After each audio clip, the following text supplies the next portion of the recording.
अजीज साथियों, कलाम मुकद्दस में यूँ लिखा है, मुबारक है वो आदमी जो खुदावन से डरता और उसके हुक्मों में खूब मसरूर रहता है। उसकी नस्ल जमीन पर जोरावर होगी, रास्तबाजों की औलाद मुबारक होगी।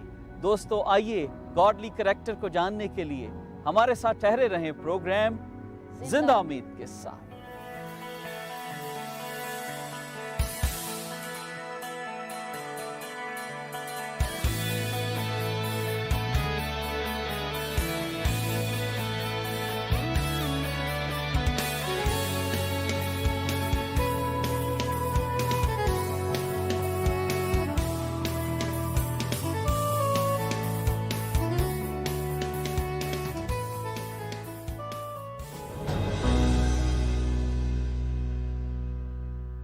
खुदावंद का शुक्र और उसके नाम की तारीफ़ हो कि उसने एक और ख़ूबसूरत मौका दिया कि हम मिलकर कलाम मुकद्दस में से माँ बाप के मुतल्लिक सीख सकें। Happy father's day. जैसा कि हम सब जानते हैं कि खुदावंद ने हमें इस मुल्क में आकर ये मौका दिया कि हम इन बातों को भी अपनी ज़िंदगी में देख सकें कि माँ बाप खुदावंद की तरफ से एक बरकत हैं, और जब खुदावंद हमें इन रिश्तों और नातों में बांधता है तो क्यों ना हम उसके बेटे यीशु को जलाल दें। कलाम मुकद्दस में यूँ लिखा है, आए फरजंदो, खुदावंद में अपने माँ बाप के फरमाबरदार रहो, क्योंकि ये वाजिब है। अपने बाप की और माँ की इज़्ज़त कर, ये पहला हुक्म है जिसके साथ वादा भी है, ताकि तेरा भला हो और तेरी उम्र ज़मीन पर दराज हो। आमीन। जैसा कि हम सब जानते हैं कि माँ बाप खुदावंद की एक ख़ास बरकत है, और पिछले दिनों हमने मदर्स डे को भी सेलिब्रेट किया, और आज फिर मौका होगा जब हम इस बात को जान सकेंगे कि खुदावंद ने जब तोहफे के तौर पर माँ और बाप हमें बख्श दिए, और एक ख़ूबसूरत नमूना खुदावंद यीशु ने हमें अपनी ज़िंदगी से दिया, जब उसने हमें बारहा कलाम मुकद्दस में से हम देखते हैं बताया कि वह अपने बाप की मर्ज़ी को पूरा करने के लिए इस दुनिया में आए, और उन्होंने अपनी ज़मीनी ज़िंदगी में हमेशा अपने बाप को इज़्ज़त और जलाल दिया। आज हम मिलकर कलाम मुकद्दस में से सीखेंगे कि यूँ तो माँ और बाप तोहफे के तौर पर हम सब को मिलते हैं, लेकिन फ़र्जंदों की हैसियत से हम अपने माँ और बाप के लिए क्या कर रहे हैं। सो आइए कलाम मुकद्दस में से मिलकर पास्टर पीटर पॉल के साथ सीखते हैं कि माँ और बाप हमारी ज़िंदगी में क्या अहमियत रखते हैं। खुदावंद यीशु मसीह के कादर मुतलक नाम में आप सबकी सलामती हो। दोस्तों, हम खुदावंद के शुक्रगुजार हैं कि उसने फिर हमें मौका दिया कि इस खूबसूरत इवेंट पर हम आपसे बात कर सकें, जिसे हैप्पी फादर्स डे के तौर पर जाना जाता है। मैं अपनी तरफ से और अपनी कलीसिया की तरफ से और प्रोग्राम जिंदा उम्मीद की तरफ से आप सबको हैप्पी फादर्स डे कहना चाहता हूँ। ये एक बड़ा ही अच्छा दिन किसी ने बनाया जिसमें हम फादर्स की उन जिम्मेदारियों को देखते हैं, और ख़ास तौर पर बच्चों की उन जिम्मेदारियों को देखते हैं कि किस तरह से फादर्स को उन्हें इज़्ज़त देनी चाहिए और फादर्स को अपना कैसे करैक्टर रखना चाहिए। जमाइमा, ये बेशक ये बिब्लिकल तो नहीं जिसको कई दफ़ा हम कहें कि क्या इसकी कोई बुनियाद है कि फ़ादर्स डे सेलिब्रेट करना चाहिए, लेकिन मैं ये समझता हूँ कि ये बड़े अच्छे इवेंट्स हैं जो कल्चरली लोग जिनमें याद करते हैं और अपने माँ बाप की उस ख़ास काविशों को याद करते हुए उन्हें ऑनर करते हैं। एक बच्चे ने अपने बाप से पूछा कि फ़ादर्स डे क्या है, और उसने कहा कि ये फ़ादर्स डे उसी तौर पर है जैसे मदर्स डे, लेकिन सिर्फ इस पर ज़्यादा पैसा खर्च नहीं होता। यकीनन इस बात को हम देखते हैं कि फ़ादर्स डे पर उस तरह की सेलिब्रेशन नहीं नज़र आती, फूल नहीं बिकते, गिफ्ट्स नहीं होते, क्योंकि फ़ादर एक खामोश पर्सनैलिटी है कि एक ज़िम्मेदार शख्स जिसके ऊपर बहुत ज़्यादा बोझ है, और उसने अपने ख़ानदान को प्रोवाइड भी करना है, उसने अपने ख़ानदान को प्रोटेक्ट भी करना है, उसने अपने ख़ानदान के लिए प्रेयर भी करनी है, वो अपने ख़ानदान की खबरगिरी करने वाला भी शख्स है। शादी होती है, बच्चे पैदा होते हैं, कुछ लोग माँ बाप की ज़िम्मेदारी उन्हें मिल जाती है। वो ज़िम्मेदारी तो मिलती है, लेकिन जमाइमा इसको निभाना बहुत मुश्किल है। इसके लिए हमें कलाम का सहारा लेना पड़ता है कि मैं एक अच्छा बाप कैसे बन सकता हूँ। हमने मदर्स डे के मुतालिक सीखा, हम आज ख़ास तौर पर फादर्स के ऊपर बात करेंगे कि किस तरह से एक बाप का करैक्टर होना चाहिए और बच्चों को किस तरह से अपने बाप को ऑनर करना चाहिए। जमाइमा, सबसे पहले जो बात मैं चाहता हूं कि आज हम सीखें वो है राइचसनेस, रास्तबाज। वर्ड रास्तबाज का मतलब है कि वो शख्स जो खुदा के खौफ में अपनी ज़िंदगी बसर करता हो। अगर आप मेरे साथ ज़बूर 112 उसकी पहली आयत पढ़ें। खुदावन की हमद करो, मुबारक है वो आदमी जो खुदावन से डरता है और उसके हुक्मों में खूब मसरूर रहता है। उसकी नस्ल ज़मीन पर ज़ोर आवर होगी, रास्तबाजों की औलाद मुबारक होगी। आमीन। कलाम मुकद्दस में आपने पढ़ा मुबारक है वो शख्स, यानी अगर हम इंग्लिश में इसको पढ़ें तो लिखा है ब्लेस्ड। वो शख्स बरकत वाले हैं जिनके अंदर खुदा का खौफ है, खुदा का डर है और उसके हुक्मों में मसरूर रहते हैं। पहली जो फादर्स की क्वालिटी मैं बताना चाहता हूँ दोस्तों, अगर आप चाहते हैं कि आपकी नस्ल ज़ोरावर हो, अगर आप चाहते हैं कि आप अपने बच्चों के लिए कुछ कर सकें, तो आपको खुद उनके लिए एक मॉडल बनना है। राइचसनेस अपने बच्चों को दिखानी है, अपने किरदार में, अपनी बातों में, अपने चाल चलन में, अपनी इन्वॉल्वमेंट में, अपनी डेली इन्वॉल्वमेंट में, अपनी बातों में। बहुत सारे ऐसे लोग हैं जो अपनी आम लाइफ में झूठ बोलते हैं और मैंने देखा है कि वो अपने बच्चों को भी इसी तौर से गलत बातें सिखाते हैं और उन्हें बताते हैं कि इस दुनिया में रहने के लिए हमें ये सब कुछ करना पड़ता है। लेकिन दोस्तों, मैं आपको बताना चाहता हूँ, आप उनके अंदर गलत बीज बो रहे हैं, आप उनके अंदर कड़वे दाने बो रहे हैं। अगर आप चाहते हैं कि आपके बच्चे, आपकी नस्ल इस दुनिया में ज़ोर आवर हो, तो राइचसनेस, रास्तबाजी आपको अपनी ज़िंदगी में दिखानी है। ये करैक्टर आपकी ज़िंदगी में आना चाहिए ताकि आपकी नस्ल ज़ोर आवर हो। जब हम राइचसनेस की बात करते हैं तो यहाँ पर लिखा है वो उसके हुक्मों में मसरूर रहता है। इसका मतलब है कि डेली, एवरी डे। ये नहीं है कि एक दिन सिर्फ बच्चों को चर्च लेकर जाना है या उनको कलाम पढ़ने के लिए कहना है। एवरी डे एक रूटीन है उनकी। इसलिए हमें अपनी ज़िंदगी में रास्तबाजी को अडॉप्ट करना है। अगर आप चाहते हैं आपके बच्चे इस दुनिया में कामयाब हों, you have to be righteous in your character. आज जब हम रास्तबाजी के मुतल्लिक बातों को सीख रहे हैं तो कलाम मुकद्दस में से हमें एक खूबसूरत किरदार अय्यूब नबी की ज़िंदगी का मिलता है। जब हम देखते हैं कलाम मुकद्दस में यूँ लिखा है, अय्यूब की किताब उसके पहले बाब की चंद आयत पढ़ूंगी। उसकी सरजमीन में अय्यूब नाम एक शख्स था। वो शख्स कामिल और रास्तबाज था और खुदा से डरता, बदी से दूर रहता था। आगे चलकर जब हम इस शख्स के मुतल्लिक देखते हैं तो हम देखते हैं कि बहुत सारी ऐसी खूबसूरत बरक़ात थी जो उसकी ज़िंदगी में थी।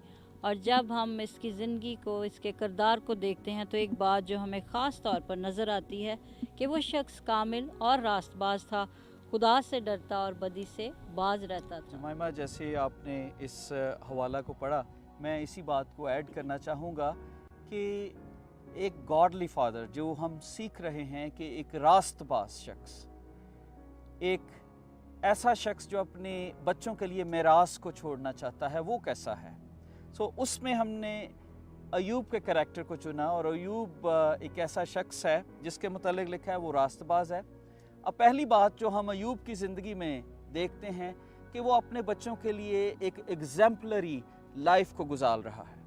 आप एग्जाम्पलरी लाइफ क्या है यहाँ पर पढ़ें कि वो खुदा से डरता है। खुदा से डरना और बदी से दूर रहना, ये दो बातें हैं जो हमारी ज़िंदगी में खुदा के करैक्टर को लेकर आती हैं। बदी से दूर रहना, बाज़ लोग हैं वो कहते हैं कि जी कोई बात नहीं, हम अब कनाडा में आ गए हैं, अब हमें चीज़ों के साथ कॉम्प्रोमाइज़ करना है। मैंने ऐसे पेरेंट्स को देखा है, ख़ास तौर पर ऐसे वालिद को देखा है कि जो अपने बच्चों को बुरी बातें सिखाते हैं।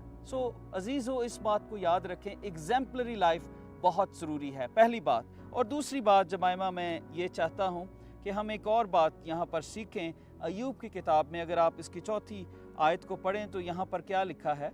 उसके बेटे एक दूसरे के घर जाया करते थे और हर एक अपने दिन पर ज़ियाफ़त करता था और अपने साथ खाने पीने को अपनी तीनों बहनों को बुलवा भेजते थे। और जब उनकी ज़ियाफ़त के दिन पूरे हो जाते तो अय्यूब उन्हें बुलवा कर पाक करता और सुबह को सवेरे उठकर उन सबों के शुमार के मुआफिक सोखनी कुर्बानियाँ चढ़ाता था, क्योंकि अय्यूब कहता था कि शायद मेरे बेटों ने कुछ खता की हो और अपने दिल में खुदा की तकफीर की हो। अयूब हमेशा ऐसा ही किया करता था। अगर आप वर्स 4 पढ़ें अजीज़ों, तो वहाँ पर लिखा है ही क्रिएटेड अ एटमॉस्फेयर। एक ऐसा एटमॉस्फेयर उसने अपनी फैमिली के दरमियान क्रिएट किया जिसमें वो एक दूसरे से मेल जोल रखते थे। अगर आप वर्स 4 में देखें तो वहाँ पर क्या लिखा है, वो एक दूसरे के घर जाया करते थे। हमने इस बात में देखा कि उसकी नस्ल ज़ोर आवर होगी। हमने ये बातें सीखी कि जो खुदा के साथ चलते हैं, जो रास्तबाज हैं, खुदावंद उन्हें कैसे बरकत देगा, तो उनके ख़ानदान में भी यूनिटी पैदा होगी। सो पहली बात, एग्जाम्पल देनी है हमें अपने ख़ानदान को। दूसरी बात कि हमें अपने ख़ानदान में, ये पेरेंट्स की ज़िम्मेदारी है, स्पेशली हम यहाँ पर बाप का करैक्टर देख रहे हैं। बाप को साइलेंट नहीं होना, बल्कि अपने ख़ानदान में यूनिटी पैदा करने के लिए कदम को बढ़ाना है। कई दफ़ा सिर्फ हम ये ज़िम्मेदारी माओं पर छोड़ देते हैं। सो एक और खूबी जो हम यहाँ पर देखते हैं कि वो यूनिटी पैदा करने वाला अपने ख़ानदान में एक ऐसा शख्स था। फिर वो यहाँ पर एक और बात देखिए जमाइमा, जो चौथी बात हम यहाँ पर देखते हैं वो ये है कि जब उनकी ज़ियाफ़त के दिन पूरे हो जाते तो अयूब उन्हें बुलाकर क्या करता, सुबह सवेरे उठकर उन सबों के शुमार के मुआफिक सोख्तनी कुर्बानियाँ देता था। अब एक कंटिन्यूस प्रोसेस था। वो सिर्फ उनका प्रोवाइडर नहीं है, वो सिर्फ एक यूनिटी को पैदा करने वाला नहीं है, बल्कि उसकी राइचसनेस का करैक्टर देखें कि वो सबको बुलाता। किसी के साथ उसकी नाराज़गी नहीं चल रही थी कि ये बच्चा जो है इसको मैंने कम इम्पोर्टेंस देनी है। सो एज ए फादर हमें सबको बुलाना है अपनी ज़ियाफ़त में, जब इबादत हम करते हैं, ताकि हमारे बच्चों को और हमें बरकत मिले। आज जितने अजीज़ इस प्रोग्राम को देख रहे हैं, अगर आपकी अपने बच्चों के साथ नाराज़गी है किसी तौर पर भी, तो मैं ख़ास तौर पर पेरेंट्स से कहूँगा, और ख़ुसूसन वालिदैन, कई दफ़ा वालिद का जब लफ्ज़ हमारे जहन में आता है तो हम एक सख्ती का लफ्ज़ अपने जहन में लाते हैं। एक ऐसा शख्स जो सख्त है, जो गुस्से वाला है, जो कभी मुआफ़ नहीं करेगा। लेकिन हम अयूब के करैक्टर से देखते हैं, हो सकता है उसके बच्चे भी कोई ज़्यादती करते हों, लेकिन वो किस तरह एवरी डे उठकर सुबह उनको बुलाता और उनके लिए सोख्तनी कुर्बानी अदा करता है। क्योंकि कई पेरेंट्स ऐसे हैं, कई ख़ास तौर पर वालिद ऐसे हैं जो अपने बच्चों को गुस्से के साथ ट्रीट करते हैं और वो ये सोचते हैं कि गुस्से के साथ वो बच्चों के ऊपर ओवरकम आ जाएंगे। दोस्तों, गुस्सा बच्चों को बागी करता है। बाइबल में लिखा है, अपनी औलाद को गुस्सा ना दिलाओ, उनकी तरबियत करो। हमें उनकी ट्रेनिंग करनी है, उन्हें गुस्सा नहीं दिलाना। हमें अपनी अथॉरिटी को जब हम जोर में होते हैं तो उस तरह से नहीं दिखाना, बल्कि उनकी ट्रेनिंग करनी है और उनको एक एग्जाम्पल देनी है, यूनिटी पैदा करनी है। और इसके साथ साथ नरमी से, बाइबल में लिखा है, नरम जवाब हड्डी को भी तोड़ देता है। अगर आपके स्टबन बच्चे हैं तो आप गुस्से के साथ उनको ठीक नहीं कर सकते। आपके करख्त लफ्ज़ उनको वापस खुदा की तरफ नहीं लेकर आएंगे, बल्कि आपका गॉडली करैक्टर उनको वापस खुदावंद के कदमों में लेकर आएगा। और जब हम इस दुनिया पर गौर करते हैं तो बिल्कुल जो बात आप कर रहे हैं, देखा यही गया है कि बाज़ औक़ात बाप के अंदर इतना गुस्सा होता है और बाप की तबीयत में इतनी सख्ती होती है कि बच्चों और माँ बाप के दरमियान में वो दोस्ताना रवैया बनता नहीं। और जब दोस्ताना रवैया बनता नहीं तो हम बाज़ ऐसी बातें हैं जो सिर्फ़ अपने बाप से शेयर कर सकते हैं। बाज़ जगहें ऐसी हैं जहाँ बाप के तहफ़्फ़ुज़ की ज़रूरत होती है। सो याद रखने की ज़रूरत है कि माँ बाप को खुदावन ने औलाद एक ख़ास तौर पर बरकत के तौर पर दी है और उन्हें ज़िम्मेदार ठहराया है। और जब ये ज़िम्मेदारी हमें दी गई है तो माँ बाप की हैसियत से मुझे और आपको ये देखना है कि क्या हम अपनी इस ज़िम्मेदारी को ऐसा तरीके से पूरा कर रहे हैं। और जमाइमा, एक और खूबी जो हम जोब की ज़िंदगी में देखते हैं, जैसा मैंने पहले भी बताया कि वो प्रोटेक्ट भी करता है, प्रेयर भी करता है, कि जोब अपने बच्चों के लिए he is acting like a priest. Ayub नबी अपने बच्चों के लिए ऐसे एक्ट कर रहा है जैसे वो अपने घर का प्रीस्ट है, अपने घर का चरवाहा है, अपने घर का रहबर है, अपने घर का निगहबान है। और आप यहाँ पर देखिए कि किस तरह से वो क्या करता है, उनके लिए उनको बुलाता है और खुदा के सामने उनकी शिफायत करता है, उन खुदावन के सामने सोख्तनी कुर्बानियाँ गुजरानता है। कैसा है बाप है। कई दफ़ा मैं सोचता हूँ उसके पास भी बहुत काम होंगे, लेकिन कितनी खूबसूरत एग्जाम्पल हमें इस दुनिया में भी मिलती है कि वो उनकी ख़ताओं को नहीं काउंट करता, बल्कि उनकी ख़ताओं के लिए कुर्बानी को देता है और उन्हें बताता है कि कोई उनके मैं इसको यूँ लेता हूँ कि उनके बच्चे कैसा फ़ील करते होंगे कि कोई हमारे लिए है जो खुदा के सामने हमारी शिफायत करता है। और जब हम कलाम मुक़द्दस में 5वीं आयत के आखिरी हिस्से को देखते हैं तो यूँ लिखा है, अय्यूब हमेशा ऐसा ही किया करता था। जो बात आज हम मिलकर सीख रहे हैं कि ये बाज़ुकात एक बार का अमल नहीं कि किसी एक दिन आप अपने बच्चों की ख़ताओं के लिए उनके लिए बैठकर दरख्वास्त करते हैं, बल्कि ये एक ऐसा कंटिन्यूसली प्रोसेस है जिसे माँ और बाप को करते ही रहना है। और देखा यूँ भी गया है कि दुनिया में रहते हुए बाज़ुकात बाप की मसरूफियत इतनी ज़्यादा हैं कि माँ के पास ज़िम्मेदारियाँ ज़्यादा हैं और उसने ये ज़िम्मेदारी, दुआ की ज़िम्मेदारी भी माँ ही को सौंपी है।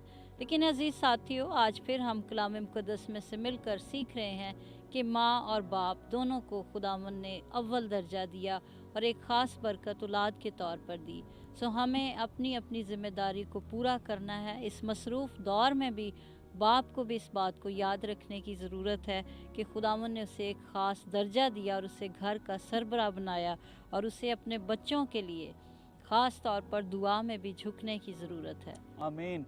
मैं दोस्तों आखिर में आपको ये चैलेंज देना चाहता हूँ, जितने फादर्स इस प्रोग्राम को देख रहे हैं और जितनी मदर्स भी इस प्रोग्राम को देख रही हैं, ख़ास तौर पर हम बताना चाहते हैं, अगर आप चाहते हैं कि आपका घराना खुशहाल हो, आपके घर में खुशी आए, आप चाहते हैं कि आपके घर में बरकतें आए और आपके घर से आपने महसूस किया है कि वो खुशी अभी है नहीं, उसकी वजह ये है कि यीशु उस घर में नहीं। अगर खुदावंद यीशु मसीह उस घर में आएंगे तो वो आपकी खुशी को बहाल कर देंगे। आपको दौलत के पीछे नहीं भागना, आपको सिर्फ उनका फ़िज़िकल प्रोवाइडर नहीं बनना कि मैं उनकी फ़िज़िकल ज़रूरतों को प्रोवाइड करूं, मैं अपने बच्चों को अच्छी गाड़ी दूं, उनको सेल फ़ोन दूं, उनको एक अच्छा घर दूं। दोस्तों, ये सारी चीज़ें ख़त्म हो जाने वाली हैं। आपको उनको हमेशा की ज़िंदगी देनी है जो ना ख़त्म होने वाली है, और ये ऐसा गिफ्ट है जो कोई किसी को दे नहीं सकता। आप अपने बच्चों को खुदावंद यीशु मसीह के साथ इंट्रोड्यूस करवा सकते हैं और ये वो गिफ्ट होगा जो उनकी ज़िंदगी में हमेशा तक कायम रहेगा। और इसके लिए आपको मेहनत करनी है, आपको खुद एग्जाम्पल बनना है, आपको अपने ख़ानदान में यूनिटी पैदा करनी है। और ये सारी बातें जो आज आपको हमने सिखाई, प्यार और मोहब्बत को सिखाने के लिए आपको खुद एग्जाम्पल बनना है, आपको खुद शिफायत करना है और एक दफ़ा नहीं बल्कि मुसलसल स्पिरिचुअल ड्यूटीज़ अपनी अदा करनी है। तब ये सारी बातें आपकी ज़िंदगी में पूरी होंगी और आप एक सक्सेसफुल फादर बनेंगे, आपके बच्चे आपकी इज़्ज़त करेंगे। क्योंकि कई दफ़ा ऐसा होता है, ख़ास तौर पर फादर्स अपने बच्चों के ऊपर रोब डालने की कोशिश करते हैं और उनको बताते हैं कि आपको अच्छे काम करने हैं, लेकिन ख़ुद वो बहुत सारी बुरी बातों के एडिक्टेड हैं। दे हैव एडिक्शन, बहुत सारी कमज़ोरियों की। और उसमें मैं आपसे दरख्वास्त करना चाहता हूँ, अगर ऐसी प्रॉब्लम का शिकार हैं तो हम आपके लिए दुआ करना चाहते हैं। प्यार और मोहब्बत यीशु के वसीला से आपकी ज़िंदगी में आ सकता है। अगर आप यीशु को अपना शख्सी नजात दहिंदा कबूल करेंगे तो वो आपको राइचस भी बनाएगा, वो आपको रिस्पॉन्सिबल भी बनाएगा, वो आपकी ज़िंदगी में हर किस्म की खूबियों को पैदा कर देगा, वो आपकी गुस्से को दूर कर देगा और आप देखेंगे कि किस तरह से आपका ख़ानदान आपके वसीला से बरकत पा रहा है। दोस्तों, हम आपके लिए दुआ करना चाहते हैं। आइए आप हमारे साथ दुआ में ठहरें और मेरा ईमान है कि खुदावंद अपने कलाम के वसीला से आपको बड़ी बरकत देगा। दोस्तों, हम ख़ास तौर पर उन अजीज़ों के लिए दुआ करना चाहते हैं जो बाप बनने के लिए खुदावंद के आगे ठहरे हुए हैं। उन्होंने दरख्वास्त की है, कई सालों से वो इस ब्लेसिंग के इंतज़ार में हैं कि वो माँ बाप बन सकें। हम आज उनके लिए भी दुआ करना चाहते हैं ताकि खुदावंद उनको भी ये बरकत दे। आइए हम दुआ करें। खुदावंद यीशु, हम तेरा शुक्रिया अदा करते हैं, तेरी तारीफ़ करते हैं कि तू ज़ोरावर खुदावंद है। तू कहता है चीज़ें वजूद में आती हैं। खुदावंद मैं उन कपल्स को तेरी हजूरी में लाता हूँ जो औलाद के लिए ठहरे हैं, और खुदावंद मैं ये दुआ करता हूँ कि तू ये टाइटल उनकी ज़िंदगी में ला कि वो माँ और बाप बन सकें और वो अपनी ज़िम्मेदारी को समझ सकें। ए खुदावंद, और जिनके पास औलाद नहीं है, खुदावंद मैं ये दुआ करता हूँ तेरा बरकत वाला हाथ आए। खुदावंद जिनके वालिदैन नहीं हैं, तू उनका बाप बन, उनका तेरा शफ़क़त वाला हाथ उनके ऊपर आ जाए, और ए खुदावंद वो इस कमी को महसूस करते हैं, तेरा पाक रूह उन्हें कम्फ़र्ट करे। तेरा शुक्रिया अदा करते हैं कि तू हमारी दुआओं को सुनता और कबूल करता है। यस्सु के नाम से ये दुआ मांगते हैं, आमीन। हम आपके इंतहाई शुक्रगुजार हैं और एक दफ़ा फिर आपको याद दिलाना चाहते हैं कि स्क्रीन पर मौजूद नंबर्स को ज़रूर नोट कीजिए, और अगर खुदावंद का रूह आपको तौफीक देता है तो आप ज़रूर हमारे चर्च को विज़िट कीजिए।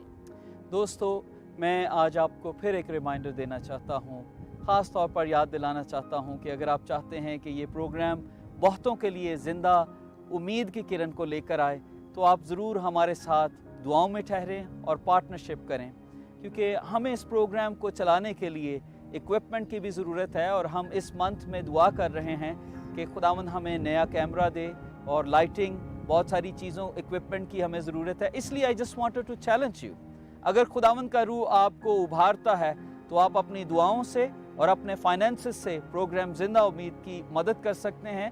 आप हमेशा अपने चेक कॉर्नरस्टोन एशियन चर्च के नाम पर दिए गए पते पर इरसाल कर सकते हैं। खुदावंद का इत्मीनान आपके साथ रहे, वो आपको संभालता रहे। अगले हफ्ते आपसे मुलाकात करेंगे प्रोग्राम जिंदा उम्मीद के साथ। शफ़क़त और बाप की जो जिम्मेदारियां हैं, बच्चे की को पढ़ाने लिखाने के बारे में, उसकी तरबियत के बारे में बाप का अपना एक रोल है। इसका ख्याल रखा जाए कि बच्चे पढ़ लिख के अच्छी पोजीशन पे जॉब्स करें। ये बहुत कमी महसूस की जाती है। हम लोग बच्चों की तरबियत नहीं करते, मजहबी लिहाज से, क्रिश्चियन टीचिंग के लिहाज से उनकी मसीही तालीम जो है वो उसमें वो कमज़ोर रह जाते हैं और स्पिरिचुअली ग्रो नहीं कर पाते। ज़्यादा ज़रूरी है, क्योंकि जैसे खुदा की बादशाही और रास्तबाजी की तलाश करो, ये चीज़ें तुम्हें मिल जाएंगी इसके साथ। बिल्कुल।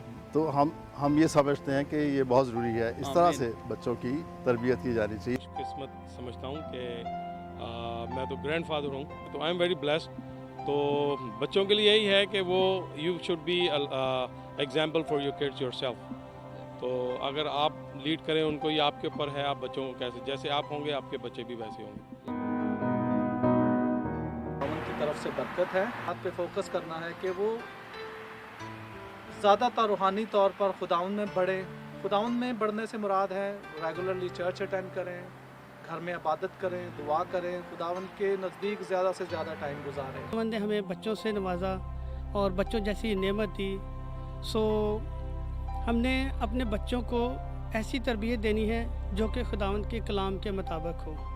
और खुदावंद हमें इस चीज़ की तौफीक दे कि हम अपने बच्चों की जिस तरह मेहनत मजदूरी करके हम अपने बच्चों का पेट पालते हैं, इसी तरह हम उनकी कलाम में भी मदद करें और वो चीज़ें जो कलाम के मुताबिक हैं हम उनको वो प्रोवाइड करें। खुदावंद का बड़ा शुक्र है कि खुदावंद ने हमें औलाद जैसी नेमत दी और फादर होने का फ़र्ज़ बख्शा, लेकिन हमारी भी बहुत सारी ज़िम्मेदारियां हैं कि उनको एवरी संडे चर्च लेकर आएँ, अच्छी बातों से उनको तालीम देते रहें, उनकी परवरिश करते रहें और बहुत सारी बातों में उनकी रहनुमाई भी करें। मैं खुदा का शुक्र अदा करता हूँ कि हमें खुदा ने ऐसे खादम भी दिए जो हमारे बाप की तरह हमारी रहनुमाई हर तरह से हमारी राहों में हमारी मदद और सहायता करते हैं। सबसे बड़ी बात, सबसे बड़ी ब्लेसिंग है कि खुदा हमारा बाप आसमानी है। एज ए ग्रैंडफादर ये खुदावंद की एक बहुत बड़ी बख्शिश है कि उसने हमें बच्चों के बच्चे दिखाए, क्योंकि मुबारक है हर एक वो जो खुदावंद से डरता और उसकी राहों पर चलता है, वो अपने बच्चों के बच्चे भी देखता है। ये उसका हम शुक्र अदा करते हैं। ये सब कुछ ना हमारी कोशिश से है बल्कि खुदावंद के रूह से है कि वो अपने लोगों को हर किस्म की बरक़ात से माला माल करता है।